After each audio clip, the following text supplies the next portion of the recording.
Now we get into the continuum. When I was at TradeEt training people, I would start off by giving them a problem and then a little bit of space to work through that problem, then another problem, and then a little bit of space to work through, and physical space. Like, okay, there's a problem that's going to happen before you get to the target. Then there's going to be a problem on target. Then there's going to be a problem as you leave the target. Then there's going to be a problem as you're at your extract point. And so they're separated by time and space. So I remember telling the leadership of this one task unit, I said, now, I go, you did a pretty good job. But what you're going to see happen now is I am going to compress the time-space continuum that these problems occur, meaning they're going to occur at the same time in the same location. And that causes problems. So the continuum that we're talking about here, this is no perfect model to use. There is no perfect model to use in explaining the competition continuum. The many feedback loops it contains make it very complex, so models will omit some details. However, the models are useful because they help explain specific concepts and assist Marines in building their own visualization of the continuum. So they have this basically a line. On the one far side is pure peace, the other far side is total war. So it starts with pure peace, then it goes to economic competition, classic diplomacy, and geopolitics. So that's sort of like, hey, we're at peace, but oh wait, we're not quite at peace anymore. Now we're moving to economic competition, maybe some classic diplomacy, some geopolitics. And then you get into this area called political warfare. At the far end of economic competition is political warfare, meaning I'm putting tariffs on you. So now we're getting more aggressive. Then you get to this area called the gray zone, which is now maybe it's sanctions, and now we're being really aggressive. Then you get to a hybrid war, and then you get to the threat of violence, and then you get to use of violence. There's a threshold. And once you get past the threshold of violence, you can go further right, which is conventional war. Okay, we're going to go to war. We're going to have your tanks against my tanks and your airplanes against my planes. And then we get to total war, which is whatever it takes to survive and win. No mercy of any kind. So that's a linear model of this. There's also a circular model that they have. And by the way, you can get this manual. You can just go on the Google, 1TAC4 competing, and you'll find it. And you can download it and print it. What's up? What's an example of total war and versus conventional war? Like, which war was like a total war? The closest I would say we got is World War II. To total war? To total war. But we were still, let's face it, we were still following the Geneva Convention. Right. But imagine if things were so bad that you just were just outright just kill, destroy, and chemical weapons and just total war. I mean, in World War II, we dropped the atom bomb.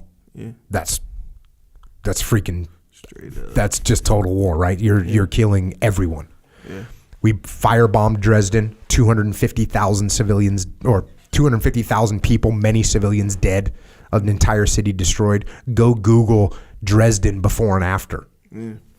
I mean, it's not quite as shocking as Hiroshima and Nagasaki before and after, but it's complete and utter devastation. It's as much devastation as we could possibly cause with the weapons we had at hand. Mm. Is there like a scenario where like one side is at total war and the other side is like, hey, we're going to keep this kind of conventional? I mean, it kind of seems like, right? Like certain, we'll say groups, whether it be nations, whatever, have a certain philosophy. I would say that, yeah. I mean, I think I don't know if we could get to where someone was at total war. I mean, I think the Japanese were pretty close. I think the Nazis were pretty close to total war. They would do whatever they do whatever they could.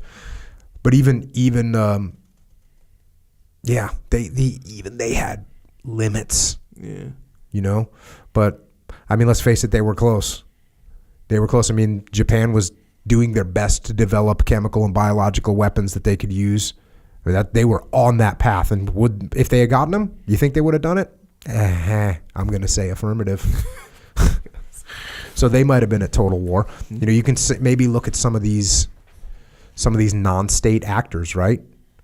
I mean, ISIS at total war? They didn't have the capabilities or the means, but if they had the opportunity to just kill indiscriminately kill as many people as they possibly could? Would they? Yeah, probably. Yeah, that's what I mean. So like, yeah, these groups, like, yeah, they don't have the physical capability, but that was their approach. Yeah. Like that, they in Right. their mind, In they're their in minds, that they're a total zone. war. They're Yeah. yeah. Yep. The next thing was talking about a circular model. A circular model shows conflict above violence threshold and competition below it. And they kind of go through these. One of the things that brings up here, one of the actors could be deterred. So you might think you're going towards war, but then you get deterred. The threat of violence could have been sufficient leverage, and other rivals decided, you know what? I don't want none of this. Tension recedes. Negotiations of some kind may have succeeded, bringing the actors back from the threshold of violence. These are all things that, think about for you as a bouncer, right? Think about as you approach a level of like there's a threshold of violence where someone's taking a swing. Think about all the little things that could happen that could de-escalate that. Yeah. You know, maybe it's negotiation. Hey, look, man, you just need to get out of here. Maybe it's, hey, we're calling the cops. How often does that one work? Pretty often. Yeah. Right? Yeah, there's when you go through this training, and that's part of it. That whole thing, that escalation of force, right? And there's like many thresholds. You know, like first it's like straight up friendly. And the better you... Are we going to get Roadhouse quotes in here? Oh, yeah. Well, in Roadhouse, they do kind of go over it a little bit. That's what I'm talking the training you went to, man. I'm having some like real positive flashbacks about, or images of you and sure. What's his name? Bodie?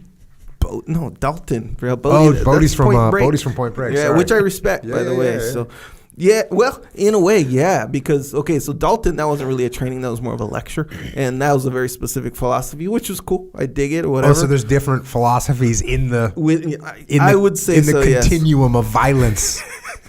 As far as bouncers go, yes. Spectrum of the continuum. Yeah, fully. But each level has like a little threshold, like I said. But yes, the most prominent one is like, yeah. And it's kind of the same thing. It reflects that total war kind of situation where, you know, like let's go to that end part of the spectrum, right? You go, like total war is like, we don't have time for the police to come. We gotta act because this person is violent towards us or whatever. And then it's a straight up fight where you can expect like laws to be broken within that fight kind of thing.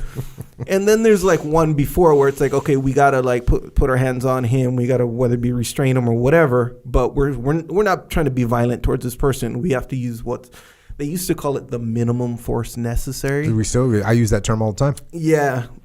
Minimum force required or minimum force necessary. Yeah. I mean, I think a more appropriate term would be, you know, we'll say an appropriate amount of force. Okay. You know, because the minimum, I don't know, there's just a lot of wiggle room for some stuff to not go right for us, you know, for the good guys. Yeah. But, you know, but that's like the conventional war kind of scenario, you know. And by the way, you're telling the police that the minimum force required was what was used. Yes. Even though you may have used the appropriate. Force. So, yes, so there's maybe a little linguistics jujitsu happening. Yeah. Yes. Because we want to, you know, we don't want to see Echo Charles locked up back in the day. No, you don't. But I mean, it could be argued that they're the same thing. You know, where it's like an appropriate amount of force, meaning like you're not abusing this guy, no matter how much he's verbally whatever, or drunk or whatever. But yeah, but there is that those rules, like, yeah, put your hands on him, use force, knock him out if you have to, you know, you can do these kind of things, but you can't be just like violating all kinds of, you know, situations. Because it's not total war. It's not total war. There's a line in here. It says, there are many possibilities on how rivals can turn away from the violence threshold and return to steady state competition. And I made a note in here for myself that crossing that line is almost always a tactical move. A tactical meaning it is an immediate, it's solving this immediate problem, but it is seldom a strategic move. Because think about it, if you're in the street and you get into a fight, you want to do everything you can to avoid that fight. And if you have to engage in that fight, it's almost guaranteed to be a tactical win and a strategic loss. Now you got to go to jail. Now you got to pay this guy money. Now you got to get arrested. Now you got cuts on your hands. You got all these little problems. Yeah. And it would have been infinitely better to have just said, you know what? This guy's not worth it, or whatever, you walk away. from a leadership perspective, it is almost always, if you cross the line, and there's some gap, but indirect, when you go from indirect influence to direct, it's almost always it might be a tactical win. It's going to be a strategic loss. So the minute I say, you know what, Dave, I'm not talking about this anymore. Here's what you're going to do. That's almost guaranteed to be a tactical win because you're going to go and execute whatever I told you to do. But guess what? Strategically, I just took a step back. I took a strategic hit. I'm not saying I can't recover from it, but strategically it's a negative. So we have to be careful of that.